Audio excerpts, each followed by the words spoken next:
गुरुर्विष्णु गुरुर्देवो महेश्वरा गुरुर्साक्षात् परब्रह्म तस्मै श्री गुरुवे नमः।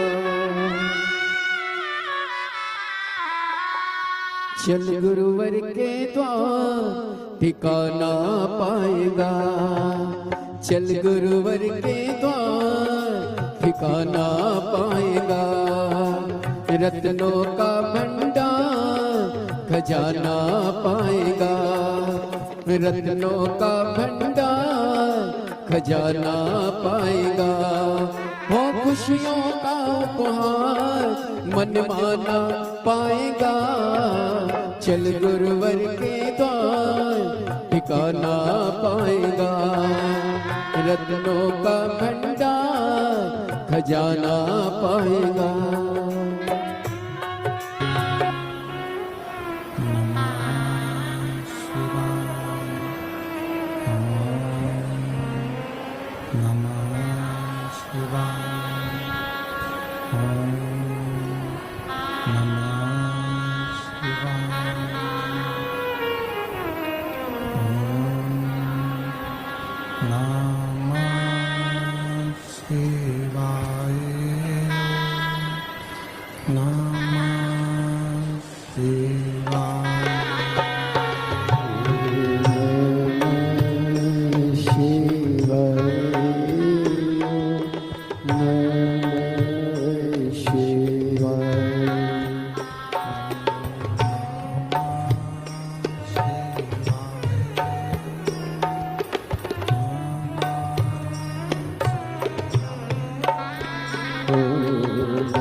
एक पिता अपने बच्चे से प्रेम करता है तो पिता ये नहीं सोचता कि मेरा बच्चा मुझे कुछ देगा,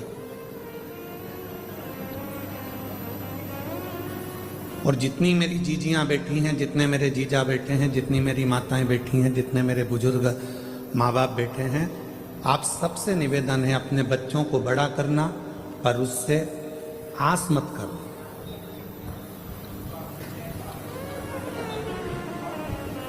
बच्चों को बड़ा करो पर बच्चों से आस मत करो। जिसने आस करी उसने दुनिया में बहुत धोखा खाया। कई माताओं की आस रहती है मेरी बहू आएगी गरम रोटी देगी, बहू आएगी गरम भोजन देगी, बहू आएगी मुझे पाँव पड़ेगी, बहू आएगी मेरा सम्मान करेगी, और मालूम पड़े चंद्र घंटा आ गई तो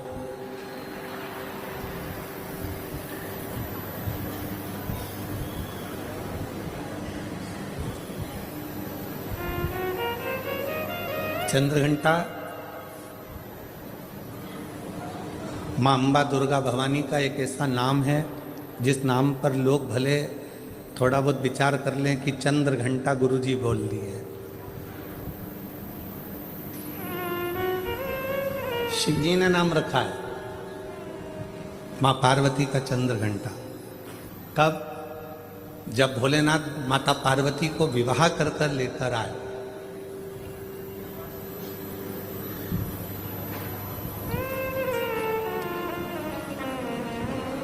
चारों तरफ तारकासुर के आतंक फैला हुआ था। ले हो तो माता रानी के नामों का व्याख्यान तो आप जितना अच्छा कर सकते हो हम तो बहुत कम कर पाएंगे।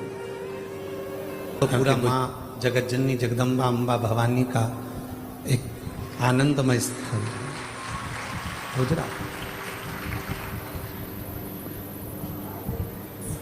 तो आप लोगों को तो ज्यादा मालूम होगा कि माँ चंद्रघंटा का नाम चंद्रघंटा कैसे पड़ा। चारों तरफ तारकासुर के असुरों का आतंक फैला और शिवजी पार्वती जी के साथ विवाह कर लिए और विवाह कर कर बाबा भोलेनाथ पार्वती जी को लेकर जब कैलाश पर पहुंचे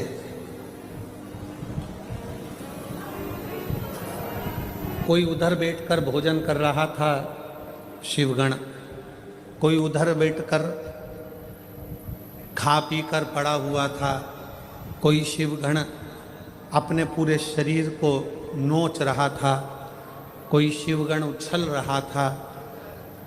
पूरे कैलाश पर भगवान शंकर के गणों ने अपना पूरा जमा कर रखा था आड़ा टेढ़ा। कुछ बर्तन उधर पड़े हैं, सोने का उधर पड़ा है, आसन उधर पड़ा है, सब सामान यहाँ वहाँ पड़ा।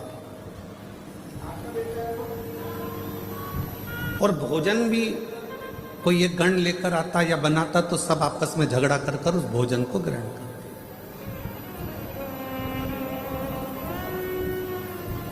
जैसे ही पार्वती जी कैलाश पर पहुंची और पार्वती जी ने देखा कि सारा अस्त व्यस्त कैलाश है, कोई सामान इधर पड़ा है, कोई सामान उधर पड़ा है, कोई सामान उधर पड़ा है, तो पार्वती जी ने शिव जी से कहा कि अपना विवाह हुआ है, अपन कहाँ रहेंगे ऐसे कैलाश पर। शंकर भगवान बोले अब तुम घर की बहू बनकर आई हो, मेरी अर्धांगिनी बनकर आई हो, तो अब तुम इस पूरे घर को जमाना, सेट करना, पूरे घर को अच्छा बनाना, ये तुम्हारी जवाबदारी। पार्वती जी ने कहा इतना बड़ा कैलाश और मैं जमाऊं, तुम अकेली नहीं, ये गण है ना इतने सारे, इनके साथ मिलके जमाओ। पार्वती जी बोली ऐसे गण खाए पिया पसर गए, कोई अपने बाल खुजा रहा है, कोई हाथ पैर खुजा रहा है, कोई के 12 मुंह, कोई के 4 मुंह, कोई के 6 मुंह, इनको कैसे जवाबदारी तो हमारी है। संसार का पेट भरने की जवाबदारी हमारी है।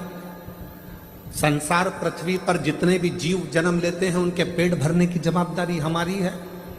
पर अब आज से तुम हमारे साथ शादी कर कर आ गई हो, ये सारी जवाबदारी हमारी खत्म हो गई। आज से पेट भरने की जवाबदारी तुम्हारी है, तुम अन्नपूर्णा बन जाओ और सबका पेट भर।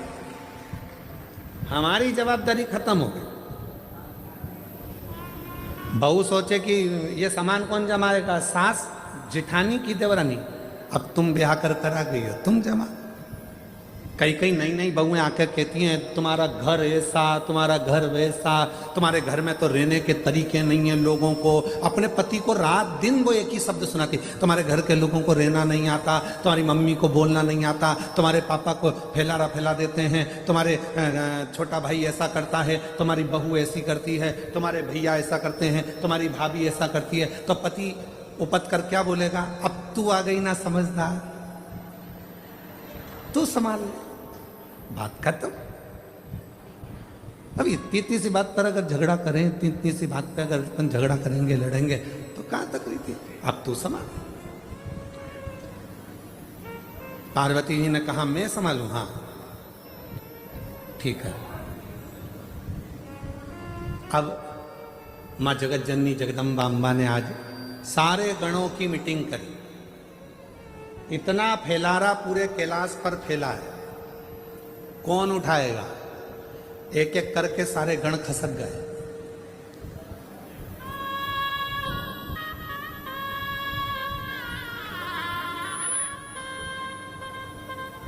कौन उठाएगा? कोई नहीं। पार्वती जी ने शिव जी से कहा, वो तो सब चले गए। शंकर भगवान ने फिर डमरू बजाया, सबको बुलाया। पार्वती जी ने पूछा, ये भूख लगी है सबको? हाँ। भोजन करोगे सब? हाँ। अब सबने हाँ भर दी। पार्वती जी बोली, मैं भोजन बना रही हूं, जितनी देर में खाना बनाऊं, भोजन बनाऊं, उतनी देर में पूरा कैलाश सेट हो जाना चाहिए, जम जाना चाहिए, और जो जमा कर आएगा सबसे पहले भोजन उसी को मिल जाएगा। जाओ। सब पहुंच गए, सब ने सामान जमाना प्रारंभ कर दिया। कोई झाड़ू लगाए, कोई बुआरी लगाए, कोई तोरण बांधे, कोई मंडप बांधे, कोई कुछ करे, कोई कुछ करे, सब करे। एक गण आया, मां भोजन। पार्वती जी बोली, चिंता मत करो, जैसे ही भोजन तैयार हो जाएगा मैं घंटा बजाऊंगी, तुम सब दौड़ के आ जाना, भोजन करा दो। सुबह से शाम हो गई। अब जो चंद्र शिव जी के मस्तक पर विराजमान था, वो भी पार्वती शंकर जी से कह रहा, भूख लगी है। शंकर भगवान बोले, कर काम, जा।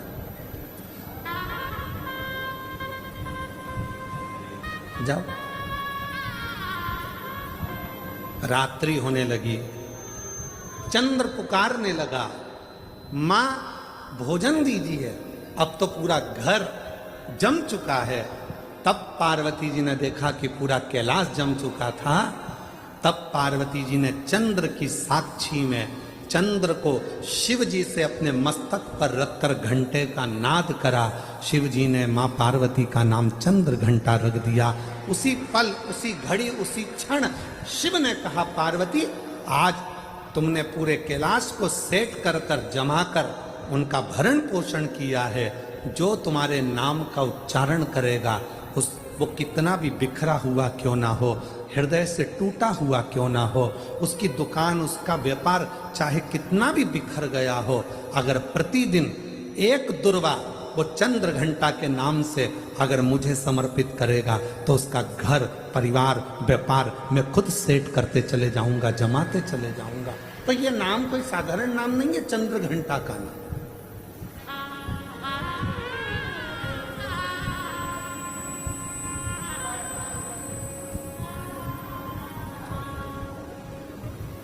आस लगाना छोड़ो, गृहस्थी है। शंकर भगवान का पूरा परिवार है, भगवान शंकर गृहस्थी हैं, पूरे परिवार के साथ भोलेनाथ जी रहते हैं। पत्नी भी साथ, बेटे भी साथ, बेटे की बहुएं भी साथ, बेटे, बेटियां, दामाद, नाती, पंती, पोते, सब शिव जी के साथ रहते हैं। 33 कोटि देवता में केवल एक देव ऐसे हैं, देवादिदेव महादेव, जो अकेले नहीं रहते, सारे परिवार के साथ रहते, पूरे परिवार। और आप खुद देखो मंदिर में जाके, धर्मपत्नी, पुत्र गणेश, कार्तिकेय, अशोक सुंदरी, जया, विषहरा, श्यामलीवारी, दौतली, देव, नंदी, सब साथ। और यहां तक शिव जी के परिवार में पुत्रों की बहुएं भी, रिद्धि और सिद्धि भी साथ में रहे, वो भी साथ।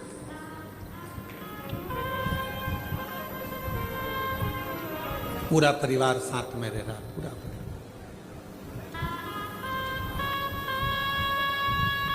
और किसी 33 कोटि देवता में एक देवता का नाम बता दो जो पूरे परिवार के साथ रह रहा हो, जिनके बच्चे भी साथ में रह रहे हो, पोता पोती भी साथ रह रहे हो, रिश्तेदार भी साथ रह रहे हो। कोई 33 कोटि देवता में कोई देवता की ऐसे मंदिर नहीं है जिसमें वो पूरे परिवार के साथ रहे। केवल शिव, केवल शंकर, वो घड़दान।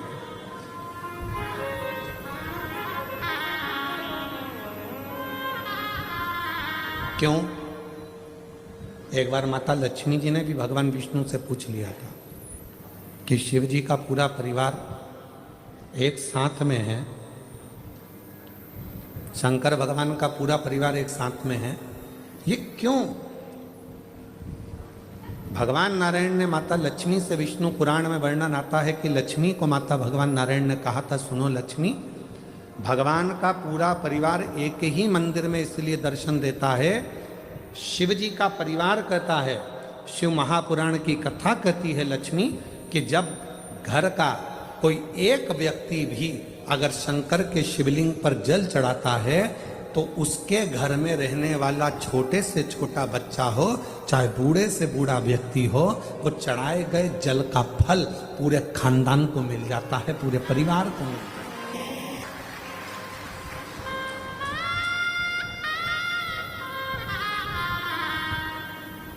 पूरे कुल को। और सारी समस्या का हल एक लड़का बोल बम का नारा है, बाबा श्री शिवाय नमस्ते, सबको मिल जाता, पूरे कुटुंब को।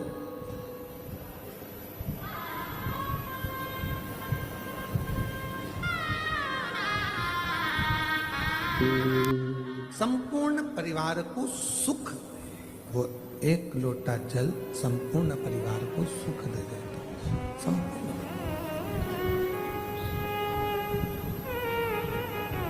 आप शिव की आराधना, तो शिव पुराण कह रही है, संत बनना सरल है, साधु बनना सरल है, तपस्वी बनना सरल है, पर घर में रहकर एक अच्छा व्यक्ति बनना, अच्छा गृहस्थी बनना, ये कठिन, ये दुनिया का सबसे कठिन काम।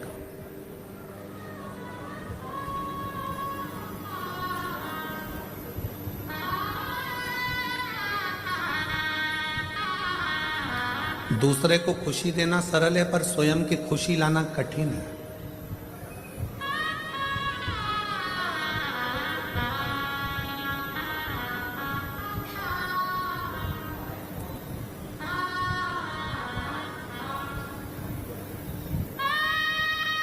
अपने चेहरे की प्रसन्नता जब समाप्त होती चली जाती है तो व्यक्ति अपने आप बूढ़ा होते चले जाता है।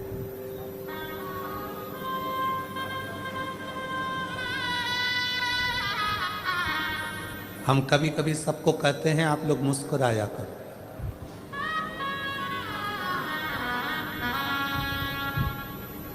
अपने घर में भी रहो तो ऐसे रहो कि मुस्कुराते रहो।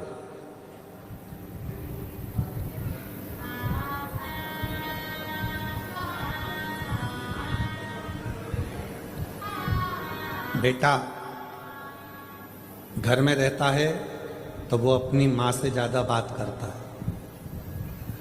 बेटा बेटी बच्चे घर में रहते हैं तो अपनी माँ से ज़्यादा बात करते हैं। पापा से इतनी बात करते हैं क्या? जम के बोलो जरा। नहीं। बच्चे बाहर चले जाते हैं, फ़ोन पे बात करते हैं तो मम्मी से ही ज़्यादा बात करते हैं, माँ से ज़्यादा बात करते हैं, पापा से नहीं, पिता से नहीं।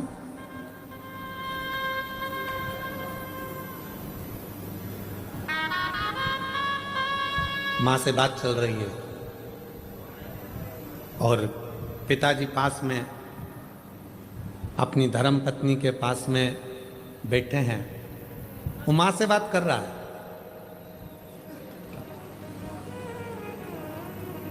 सारी स्टोरी सुना रहा है अपनी मम्मी को, और पिताजी अपनी पत्नी से कह रहे हैं, बोल दे धीरे से। उसको सुनाई दे रहा है क्या बात कर रहा है, तो पिताजी अपनी पत्नी से कह रहे हैं, बोल दे उसको, बोल उसको, उसका बाप बैठा है, टेंशन में मत ले, चिंता ना कर, बोल उसको। फोन पे पत्नी बोलती, बेटा क्यों चिंता करता है, पापा है ना, सब संभाल लेंगे। कई लोग कहते हैं शंकर भगवान आग बन करके बैठे रहते हैं, शिवजी मौन होकर बैठे रहते हैं। क्यों? क्योंकि जगत के जितने बच्चे हैं वो अपनी माँ से बात करते हैं, अन्य बहन भाई से बात करते हैं, पर बाप से बात नहीं कर पाते। पर बाप पीछे से इशारा करता रहता है कि चिंता मत करना, मैं बैठा हूं। शिव कहते हैं तू टेंशन मत लेना। मन के अंदर एक बात संभाल के रखना कि जगत में जब तू पैदा हुआ, पैदा होने के समय पर जब माता के गर्भ से तेरा जन्म हो गया, उस समय से जिस दिन तू मरेगा उस दिन तक तू मेरी औलाद है और मैं तुझे संभालूंगा। और आप प्रैक्टिकल कर कर देखिए, प्रैक्टिकल नहीं, एक प्रयोग आपने देखा होगा कोरोना काल में, हमने खुद देखा है। एक हमारे इंदौर का एक परिवार था, नाम स्मरण में हमें नहीं आ रहा, इंदौर का हमारा एक परिवार था। कोरोना काल में वो उस परिवार के उसका बच्चे का पिता चले गए, कमाने वाला चले गए, बच्चे की मां चली गई कोरोना में, ना बहन थी ना भाई था।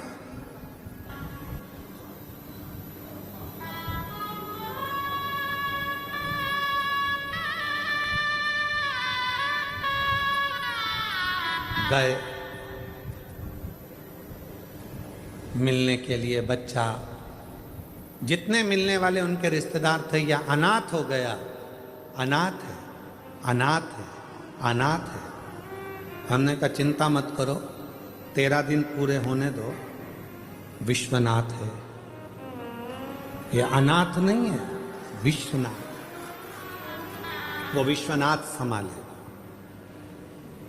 कई अच्छे अच्छे परिवार के लोग एकत्रित हुए, सब ने कह दिया इस बच्चे को हम पढ़ा लेंगे। हम एक निर्णय लिया गया, आज वो बच्चा अच्छे स्कूल में पढ़ रहा है, अच्छी एजुकेशन कर रहा है और पढ़ने में भी होशियार। कौन संभाल रहा है? दादी को लगता है कि दादी सोचती है कि मैं परिवार को संभाल रही हूँ, बहू सोचती है मैं घर चला रही हूँ, बेटा सोचता है अगर मैं दुकान नहीं जाऊंगा तो घर नहीं चलेगा, बेटे को लगता है मैं फैक्ट्री नहीं जाऊंगा तो फैक्ट्री नहीं चलेगी, किसी व्यक्ति को लगता है कि मैं काम नहीं करूंगा तो ये काम ही नहीं होगा, मैं करूंगा तो होगा। अंदाजा निकाल दीजिए अपनी बुद्धि में से कि तुम कर रहे हो। जिस दिन तुम्हारी श्वास बंद हो जाएगी, शव पड़ा रहेगा, उस दिन भी तेरा घर चलेगा, उस दिन भी फैक्ट्री चलेगी, उस दिन भी दुकान चलेगी, उस दिन भी व्यापार चलेगा।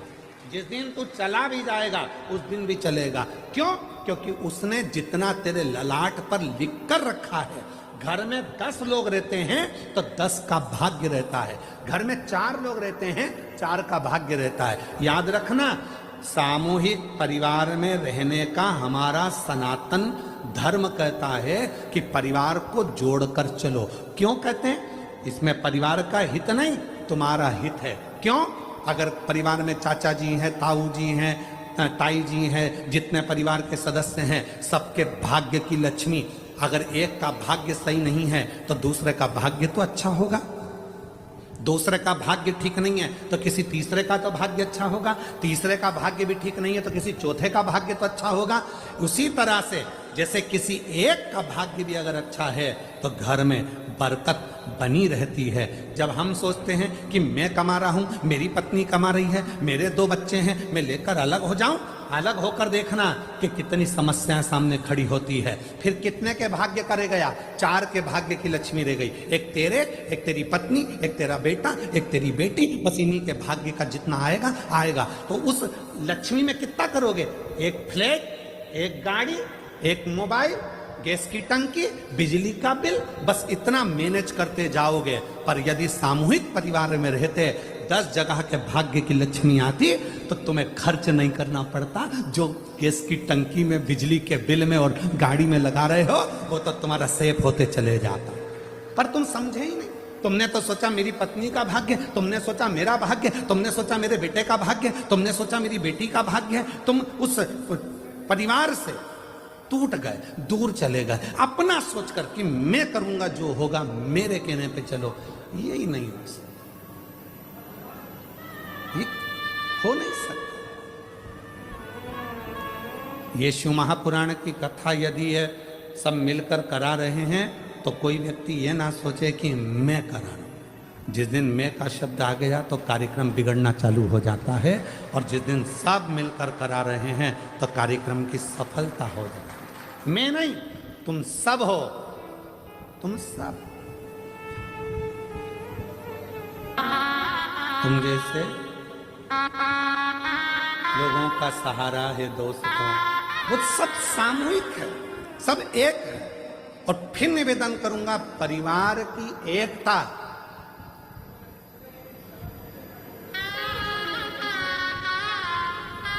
घर की फूट और जगत की लूट, याद रखना।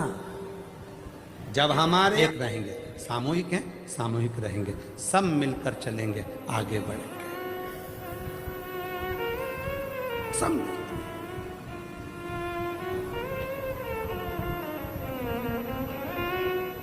और हम क्या विचार में हैं? हम दो, जम के बोलो, हम दो हमारे दो। और घर में माँ बाप आए तो उनको बाहर फेंक दो।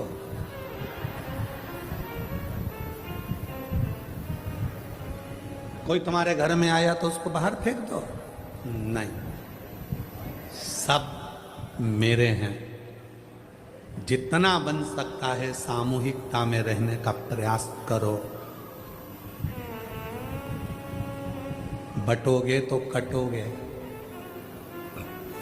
एकजुट होकर रहोगे तो जिंदगी के हर पहलू,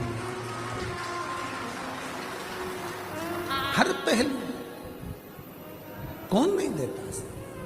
पर जितनी मेरी जीजियां बैठी हैं, जितने मेरे जीजा बैठे हैं, जितनी मेरी बेटियां बैठी हैं, जितने मेरे बेटा बैठे हैं, जितने बुजुर्ग माँ बाप बैठे हैं, आज एक बात याद कर कर जाना, तुम किसी से आस लगाना छोड़ दो। आज से नियम ले लो कि मैं अगर आस लगाऊंगी तो मेरे भोले नाथ से लगाऊंगी, बाकी के किसी से नहीं लगाऊंगी। क्यों? हम जिससे आस लगाते हैं वो आस एक ना एक दिन टूटती। कितना सोच के बैठी थी, मेरी बहू आएगी, गरम रोटी खिलाएगी, मेरे पांव दबाएगी, मेरी चंपी करेगी।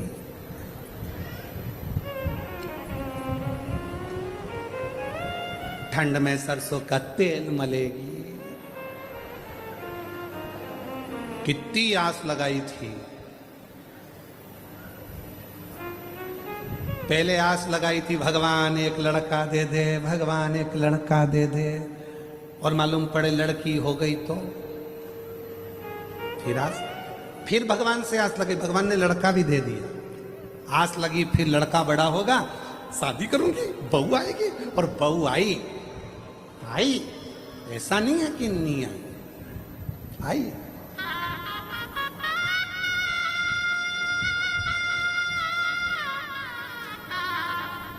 तुमने सोचा था तुम्हारे सिर पे पल्लू लेके पांव पड़ेगी। वो सुबह से उठ के आई, बहू आई, सुबह से उठ के आई। हेलो मम्मा, चाय बनाई? बहू आई, मम्मा बोली है तू बना हमको पिला। ओ नो, मैं नहीं पिलाऊंगी। मेरे गई कमरे में, सो रहा था भेरू। अजी अजी, और ना जाने कौन कौन से 3-4 शब्द हैं, मैं बोलूंगा तो आप लोगों को बुरा लग जाए। और मेरा बाबू, और मेरा वो क्या चाचू की जानू, हाँ ऐसा कुछ बोले। अब उसको उठा रही, अजी उठो। अब बोले क्या है, क्या चाय? तो जाना किचन में, मेरी भी बना के ला। मैंने तो मेरे पापा के घर कभी ना बनाई। तूने चाय नहीं बनाई? नहीं, बेवकूफ बनाया, चाय नहीं बनाई। पति गया, चाय बनाई, इतने में माँ आ गई। माँ ने विचार करा, तेरी शादी में डीजे पे गाना बजवाया था, अजीबो शान शहंशाह, डीजे पे गाना चला था, अजीबो शान शहंशाह। आज शहंशाह की ये हालत हो गई। बनियान पे चाय बना रही है। चाय माँ ने कहा चल हट में चाय बनाती हो। किसी को दया नहीं आती, परला में बना दे। आज छोड़ दो, आज छोड़ दो। फिर तुमने आस लगाई घर में पोता हो जाए, पोता हो जाए। भगवान की कृपा से पोता हो गया, बड़ा हो गया थोड़ा सा। और पोता तो एक दादी की गोद में बैठकर बोला, ओ दादी, ओ दादी, ओ दादी। दादी बोली, हाँ क्या हो गया? वो पड़ोस में कल्लू ले रहे नहीं, वो कल्लू है ना, उसके यहाँ पर आज रायता बना है, चने की सब्जी बनी है, पूड़ी बनी है, बूंदी बनी है, नुक्ती, सेव बना है। इतने में दादी ने बोला, बेटा उसकी दादी मर गई ना, इसलिए 12वां है, 13वां है, इसलिए बना है। इतने में गोदी में बैठ के पोता बोला, तू कब मरेगी? बूंदी कब मिलेगी? दादी भी सोचे, आस लगा के बैठी थी कि सोने की सीढ़ी पे चढ़ूंगी। ये तो मुझे जीते जी चढ़ाए जा रहा है स्वर्ग की सीढ़ी, और विचार करी थी सोने की सीढ़ी चढ़ेगी। आस लगाना छोड़ दो। भाई भाई से आस लगा कर बैठा है मेरा भाई, बहन भाई से आस लगा कर बैठी है मेरा भाई, मेरी बहन, मेरे रिश्ते, मेरे नाते। शिव महापुराण की कथा कहती है, किसी से आस मत लगाओ, नाता एक शिव जी से, दूजा नाता तोड़ दो, और रिश्ता एक शिव जी से, दूजा रिश्ता छोड़ दो। एक नाता, एक रिश्ता, एक कुटुंब, एक कबीला, फिर कोई संबंध, कोई आस का नहीं।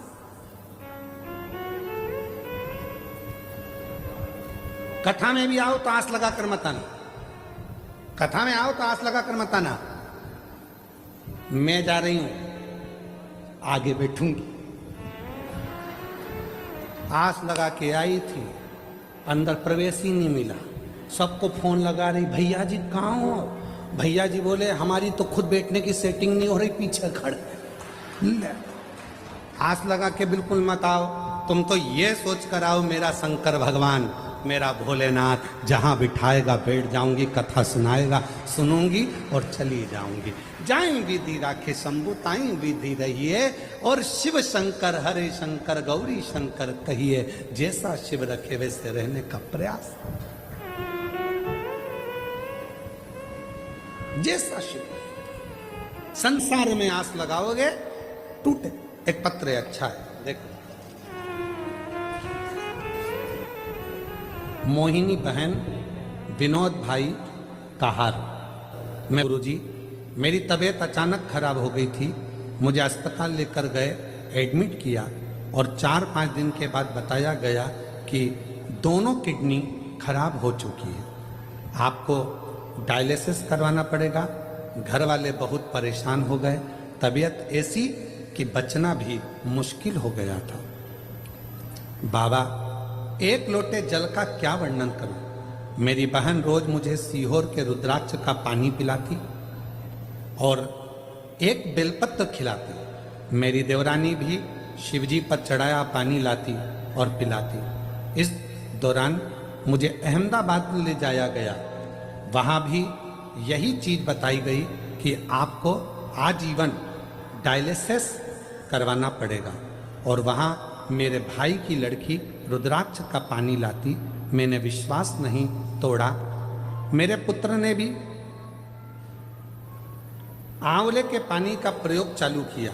रोज रात को 9:15 वाला जो आपका उपाय है वो मेरे बेटे ने करना प्रारंभ करा। जल पीती और 9:15 वाला जो उपाय था वो करना प्रारंभ करा।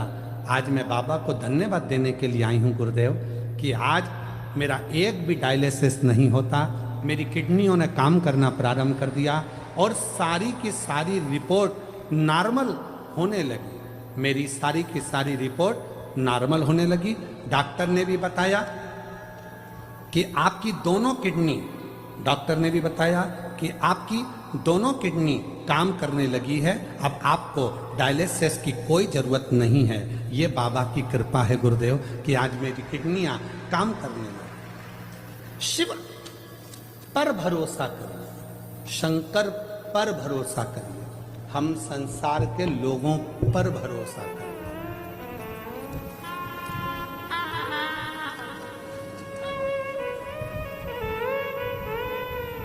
हम संसार के लोगों पर भरोसा करते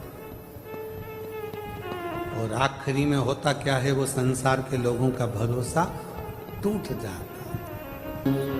अब उससे विश्वास, उस पर भरोसा जितना दृढ़ होगा, शिव हर पल, हर घड़ी, हर क्षण तुम्हारे साथ होगा। निवेदन है, आस परिवार पर नहीं, आस रिश्तों में नहीं, आस किसी से नहीं, आस लगाओगे तकलीफ भोगोगे। इसलिए आस तो केवल एक परमात्मा से, शिव से लगाओ।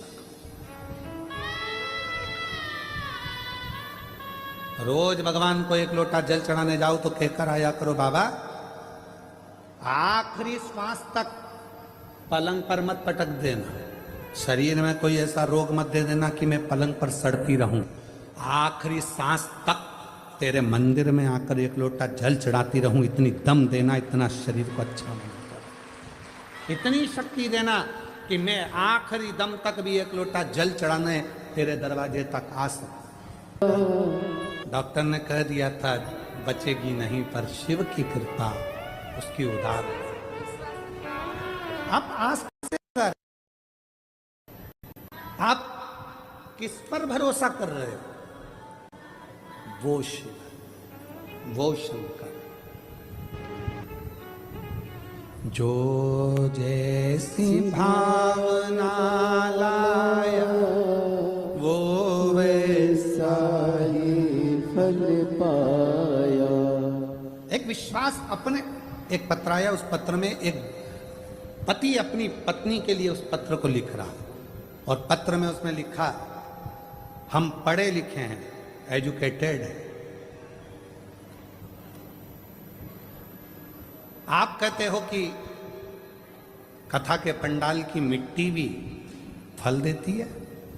मेरी पत्नी को बच्चे नहीं थे जब सूरत में पहली कथा हुई थी आपकी, जब सूरत में पहली कथा हुई थी, अभी सूरत की दूसरी कथा, सूरत में जब पहली कथा हुई थी तो मैं अपनी पत्नी को केवल दिखाने के लिए ले गया था कि बाबा सब झूठ बोलते हैं, वो पत्र में लिख रहा। और मैं अपनी पत्नी को केवल दिखाने के लिए सूरत ले गया क्योंकि मेरी पत्नी कह रही थी कि वहां की मिट्टी मेरे पेट पर लगाना है, मुझे कथा में लेकर चलो। मैं उसको केवल दिखाने के लिए लेकर गया था कि यह सब झूठ होता। उसने पत्र में लिखा,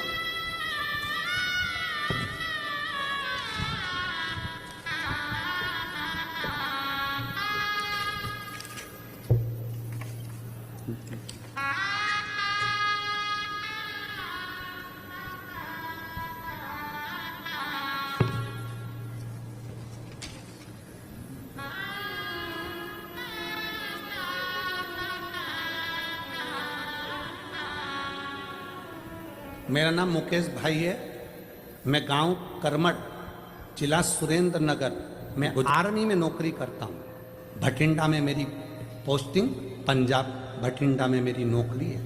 कहीं बैठे हों आप ही हैं ऐसे, मेरी भटिंडा में नौकरी है, मैं आर्मी में हूं। मैं आप पर भरोसा नहीं करता था, मैं नहीं जानता कि पंडाल की मिट्टी क्या इतनी बलवान होती है।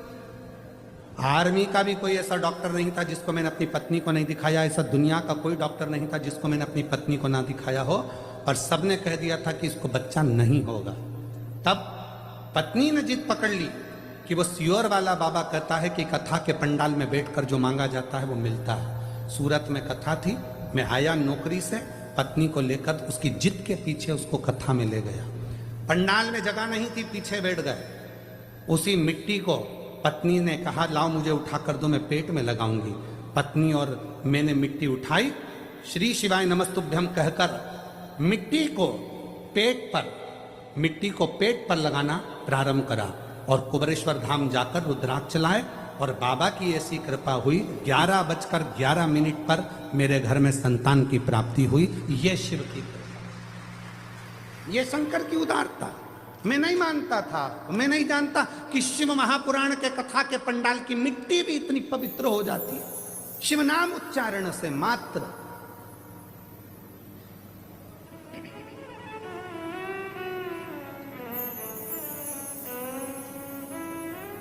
आपको लगता है कि आप कथा सुनने के लिए आए हो, पर हम कभी नहीं मानते कि आप कथा सुनने के लिए आए हो। हम कभी नहीं मानते कि आप कथा सुनने के लिए आए हो। हम तो ये मानते हैं कि मेरे कुबरेश्वर बाबा को, मेरे ओघड़दानी को, मेरे शंकर भगवान को, जिस नगर में कथा हो रही है, बड़ौदा में हो रही है, सूरत में हो रही है, या उत्तर प्रदेश में हो रही है, या गुजरात में हो रही है, या मध्य प्रदेश में हो रही है, जिस जगह पर कथा हो रही है वहां के कितने लोगों को भगवान शंकर को झोली भरना है, उतने लोगों को ही कथा में बुलाकर बिठाता है।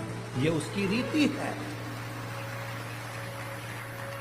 कितने लोगों की झोली भरना है, बस उतने ही कथा के पंडाल में पहुंचेंगे। कितनों की झोली भरना है, उतनों को ही वो अपनी कथा में बुला पाता है, और उतनों को बुलाकर उसकी झोली भर देता है। आज नहीं देगा, कल देगा, 3 महीने में नहीं देगा, 6 महीने में देगा, पर देगा जरूर। फाइल अगर थोड़ी मोटी है, पढ़ने में टाइम लगेगा, पर मेरा महादेव बिना दिए रहेगा। वो उस पर कितना भरोसा है तुम्हारा, उस पर विश्वास कितना है तुम्हारा, उस पर दृढ़ता कितनी है तुम्हारी। आप किससे आस लगा कर बैठे हो, आप किस पर भरोसा कर कर बैठे हो। ये शिव महापुराण की कथा चल रही है, आप सीहोर वाले महाराज को सुनने के लिए नहीं आए हो। ये मन से निकाल देना कि हम सीहोर वाले महाराज को सुनने के लिए आए, सीहोर वाले बाबा को सुनने के लिए आए। नहीं नहीं नहीं, सीहोर वाला बाबा तो कभी शिव पुराण बाजता ही नहीं है। बाजता तो वो ओघड़दानी कुबरेश्वर महादेव है, वो बाजता। सामर्थ्यता नहीं है किसी की कि शिव शंकर की कथा बाज ले, सामर्थ्यता नहीं किसी की कि शिव की आराधना कर ले, सामर्थ्यता नहीं किसी की कि शिव का भजन कर ले। वो कराता है तो करते हैं भाई, वो कराता है तो करते हैं, उसकी कृपा, उसकी दया। शिव उपासना का फल क्या, शंकर की उपासना का फल क्या। आप किस पर भरोसा कर रहे हो, आप किस पर विश्वास कर रहे हो, ये आप पर निर्भर है।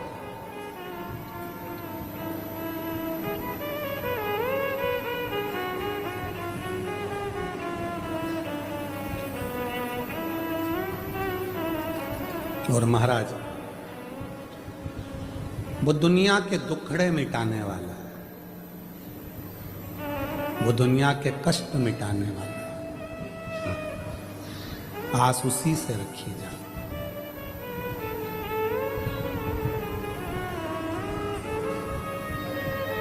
जब तबीयत खराब होती है, डॉक्टर दवाइयां देता है, बोलो देता है कि नहीं देता है? अरे जम के तो बोलो। पहले देगा गोली दवाई, जब गोली और दवाई से काम नहीं बनेगा तो फिर लगवाएगा इंजेक्शन। बोलो बोलो, इंजेक्शन। दवाई गोली इंजेक्शन से भी काम नहीं चलेगा, फिर आखिरी में कहेगा कि भाई एडमिट हो जाओ, भर्ती हो जाओ अस्पताल में, हॉस्पिटल में भर्ती हो।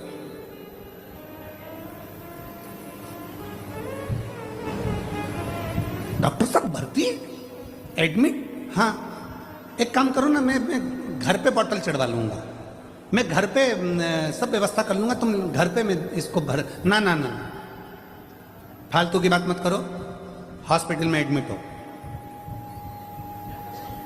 कितने दिन तक एडमिट होना पड़ेगा? 5 दिन या 7 दिन? 7 दिन भर्ती रहोगे, ट्रीटमेंट चलेगा, मुझे भरोसा है तुम पूरे अच्छे हो जाओगे, चले जाओ। 7 दिन?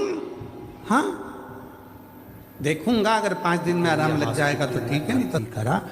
अस्पताल में जब भर्ती करा, एडमिट करा, ट्रीटमेंट देना प्रारंभ करा, 7 दिन बाद तुम इतने अच्छे हो गए कि दौड़ दौड़ के काम करने लगे और चकाचक आनंद से रहने लगे, आनंद से। बस यही कथा है।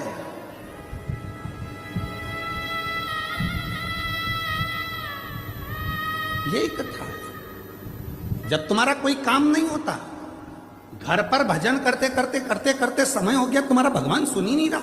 मंदिर जाते जाते एक लोटा जल चढ़ाते चढ़ाते समय हो गया, सुन ही नहीं रहा।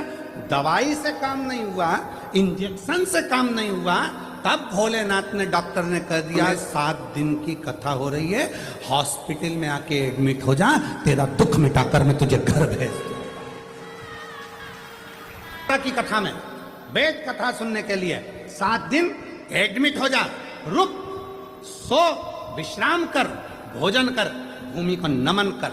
ट्रीटमेंट है, समय समय पर लेना पड़ेगा। सारा इलाज 7 दिन में तो वो ऐसा ट्रीटमेंट कर देता है कि 7 दिन बाद जब आप अपने घर पर जाते हो, शिव के बिना मन नहीं लगता, और तब बाबा भोलेनाथ फिर झोली भरना प्रारंभ कर देता है। स्वस्थ, खुश, आनंद में रखना प्रारंभ कर।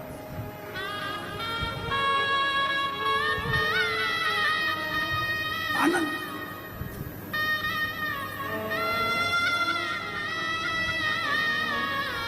उससे अपने मन का भाव कहते हो, मन का।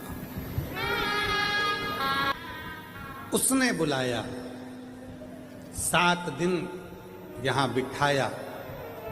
आपको लग रहा है कि आप कथा में बैठे हो, नहीं, ट्रीटमेंट कर रहा है। जितने भी शिव भक्त हैं, जो कोई पानी, कोई चाय, कोई दूध, 24 घंटे जो व्यवस्थाओं में लगे हुए हैं, बाबा देव अधिदेव महादेव आपको क्या देगा ये तो आपको बाद में मालूम पड़ेगा। करो सेवा, वो देगा। सेवा करो तो मेवा मिले।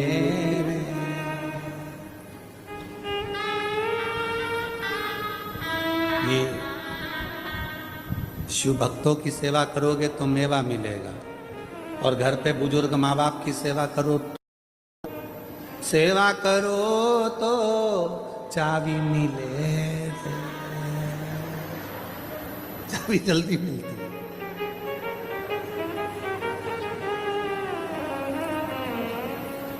पर ऐसा नहीं है, चाबी के लिए कभी सेवा नहीं होना चाहिए।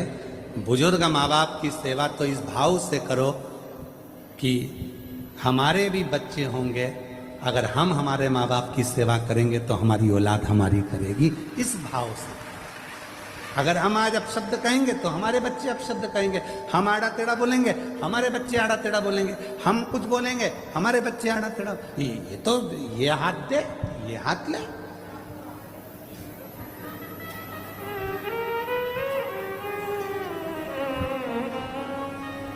संसार तो ऐसा ही है। एक पढ़ा लिखा लड़का था, उसको नौकरी नहीं मिल रही थी, तो उसको सूचना मिली कि अपने गांव में सर्कस आया है। सर्कस वाले के पास जाकर बोला, भैया हमको नौकरी दे दो। सर्कस के मालिक ने कहा, ठीक है हम नौकरी तो दे देंगे, पर हमारे यहाँ पर तुमको एक काम करना है। क्या? बंदर के कपड़े पहनना है, शेर के मुंह में हाथ देना।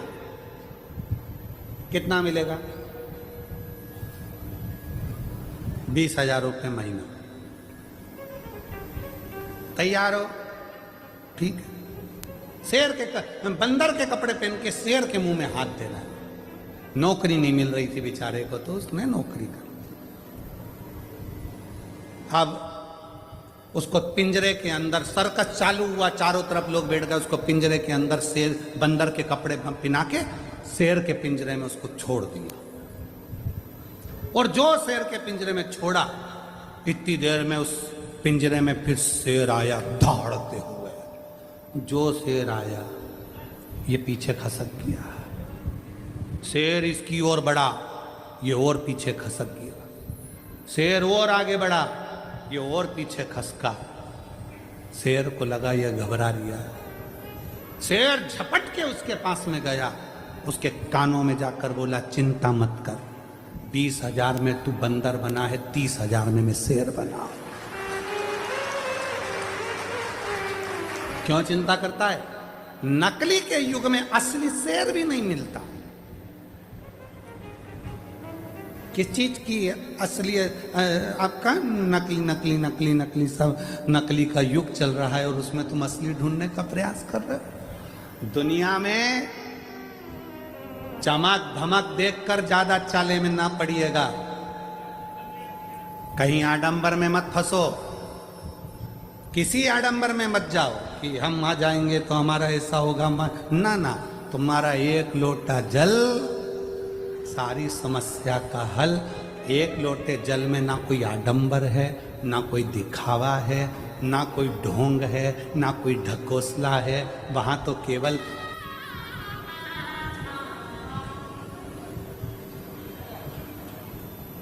मैं माधुरी विनोद कौड़ी, मेरी छोटी बहन पूजा सावेल उम्र 60 वर्ष जो कि उम्र 16 वर्ष जो कि 10वीं की परीक्षा दे चुकी थी। ठीक 10वीं की परीक्षा के 4 दिन बाद अचानक से उसका स्वास्थ्य खराब हुआ और हम उसे बड़ोदरा के SSG हॉस्पिटल लेकर गए। उस दौरान हमें पता चला कि उसे ब्रेन ट्यूमर है और उसके दिमाग के पल्स, छाले और गठान है, जिसकी वजह से उसकी तबीयत हर दिन और बिगड़ती गई। कुछ दिनों तक ऐसा ही चला और वह घर के किसी भी सदस्य को पहचानती, न बोलती, न कुछ समझती। दिनों दिन बाद वो कोमा में चली गई। वो कोमा में चली गई। यहां तक कि सभी डॉक्टरों ने जवाब दे दिया कि यह नहीं बच पाएगी, आप घर लेकर जाइए।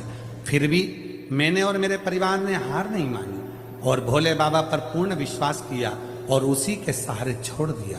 मेरा परिवार स्वयं श्री शिव महापुराण की कथा 2022 से सुन रहा है। मैंने बहुत सारे पत्र सुने जिसमें बाबा एक लोटा जल महत्व बताते हैं और मैंने भी किया।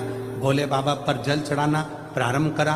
प्रतिदिन जल पिलाती, कोमा में थी, नली लगी थी मुंह में, तब उस नली में कैसे ना कैसे 2 बूंद पहुंचा देती। बस सीहोर का रुद्राक्ष लाई, पानी को गलाकर पिलाना प्रारंभ करा। गुरुदेव डॉक्टर ने कह दिया अब इसके प्राण नहीं हैं, लेकर जाओ। शरीर बंद था, फिर भी हिम्मत नहीं हारी। सीहोर वाला बाबा कहता है वो आएगा, मेरी बेटी को वापिस जगाएगा। एक बार रुद्राक्ष का जल उसके शरीर पे तो लगाने दो। रुद्राक्ष का जल शरीर पर लगाना प्रारंभ करा। डॉक्टर मना कर रहे हैं इसको ले जाओ, पिला सकते नहीं, शरीर पर लगा देते। अब गई शिव मंदिर में, एक बेलपत्र उठाकर लाई जो तकिए के नीचे रखा। बेलपत्र लाई, उसको तकिए के नीचे भी रखा और हमने मंदिर, देवालय, शिवालय निरंतर जाती रही। अब उसके शरीर ने काम करना प्रारंभ करा। धीरे धीरे शरीर में ऊर्जा आई, वेंटिलेटर से हटी। श्री शिवाय नमस्तुभ्यम उसको हेडफोन लगाकर कानों में सुलाना चालू करा और बाबा की कृपा से बिना ऑपरेशन के और बिना किसी चीज के आज मेरी बेटी पूर्ण तरह से पहचानने लगी, जानने लगी और बाबा की कृपा से चलना फिरना चालू कर दिया। शिव तत्व किसको कहते हैं? शंकर की उदारता किसको कहते हैं?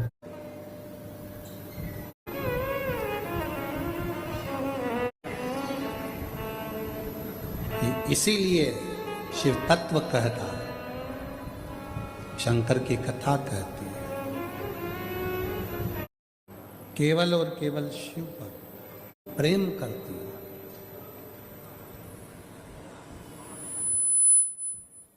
उनके हृदय में यह बात थी कि सती माता भगवान शंकर को प्रेम करती है,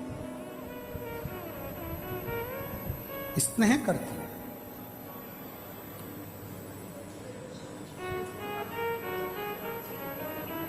फिर भी दक्ष प्रजापति ने शिवजी को नहीं बोला और बल्कि एक पत्थर की मूर्ति बनाकर दरवाजे पर खड़ी कर दी। पर यदि भरोसा पक्का होता है, विश्वास पक्का होता है, सती मैया हाथ में माला लेकर आई। दक्ष प्रजापति को लगा था ये माला भगवान विष्णु को पहनाएंगी, इंद्र को पहनाएंगी। इतने सुंदर सुंदर देवता बैठे हैं, ये जयमाला अगर पहनाएगी माता सती तो किसी देवता को पहनाई। पर माता सती ने देखा कि पूरी सभा में कहीं शिव नहीं,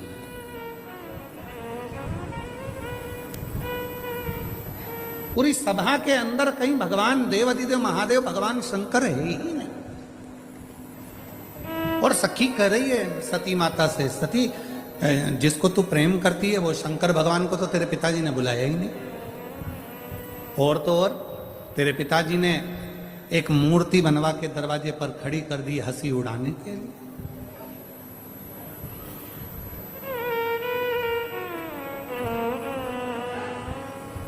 क्यों चिंता करती है? वो कहते हैं ना, सती मैया ने कहा उसमें क्या चिंता करना, क्या टेंशन करना, तुम चिंता मत करो। तो शिव को तो बुलाया ही नहीं, भगवान शंकर को तो बुलाया, शिव तो आए मत आने दो। नहीं आए ना कोई बात नहीं, शिव नहीं आए कोई बात नहीं। माला लेकर मां सती चली, चारों तरफ माता सती माला लेकर भ्रमण करी। माला को पकड़कर माता सती दरवाजे के बाहर दौड़ कर गई। जो दरवाजे के बाहर दक्ष प्रजापति ने शंकर भगवान की मूर्ति बनवाई थी हंसी उड़ाने के लिए, सती माता ने वही मूर्ति के गले में अपनी जयमाला पहना दी और शिव जी को अपना उघड़ डाला।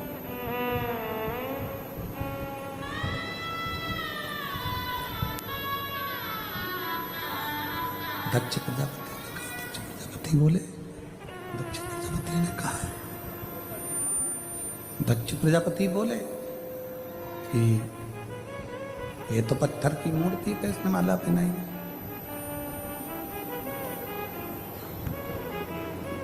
पत्थर की मूर्ति पे माला पहनाई है इसने। तो दक्ष प्रजापति कह रहे मुझे कोई मतलब ही नहीं,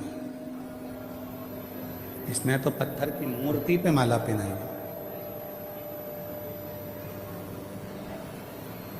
सती का विवाह तो मैं करूंगा एक अच्छे देवता के साथ, शिव के साथ नहीं। पर जैसे ही सती माता ने माला पहनाई और माला पहनाकर माता सती ने कहा, भोलेनाथ ये जयमाला नहीं है, मेरी प्राणों की माला तुम्हें पहना दी, अब तुम इसे स्वीकार करो।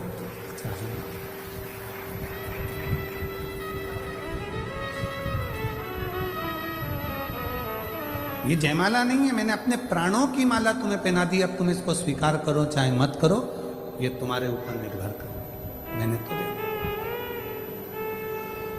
अब सौंप दिया इस जीवन का सब भार तुम्हारे हाथों में, है हार तुम्हारे हाथों में और जीत तुम्हारे हाथ। अब मैंने तो सौंप दिया, मैंने तो छोड़ दिया। के अंदर जाने लगे, वैसे ही शिव उस पाषाण की मूर्ति में से प्रकट हो गए और सती का हाथ पकड़कर अपनी ओर खींचा।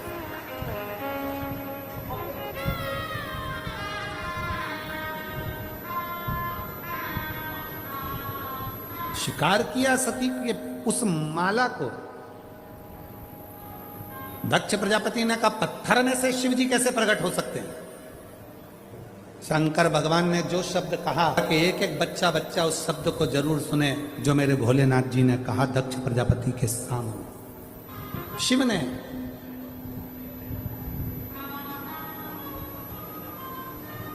जो शब्द कहा, भगवान शंकर जो शब्द बोले, शिव जी ने कहा, दक्ष प्रजापति आप कह रहे हो कि पत्थर की मूर्ति में से शिव कैसे प्रसन्न हो गए? पत्थर की मूर्ति में से शंकर कैसे प्रकट हो गए? पत्थर की मूर्ति में से शिव कैसे प्रकट हो गए? आप कह रहे हो?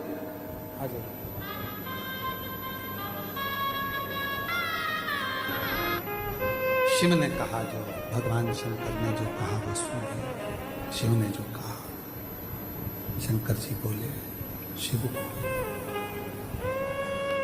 दक्ष प्रजापति तुम कहते हो कि पत्थर की मूर्ति में से शिव कैसे प्रकट हो गए, शंकर कैसे प्रकट हो गए?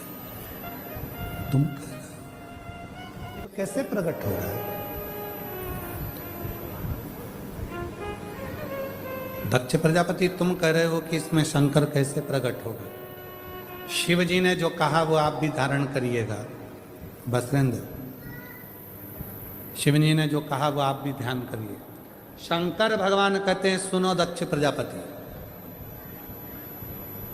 दुनिया की दृष्टि में लगता है कि शंकर का शिवलिंग पत्थर का है।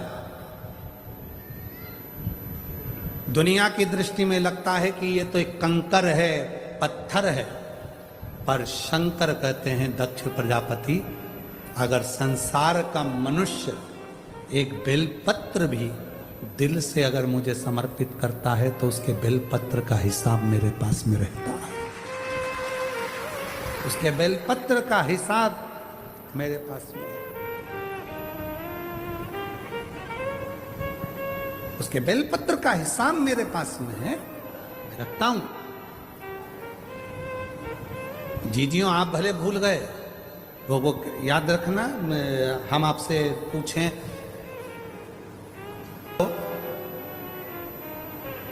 भोजन में आपने सुबह के भोजन में क्या खाया था? को क्या खाया था सुबह भोजन?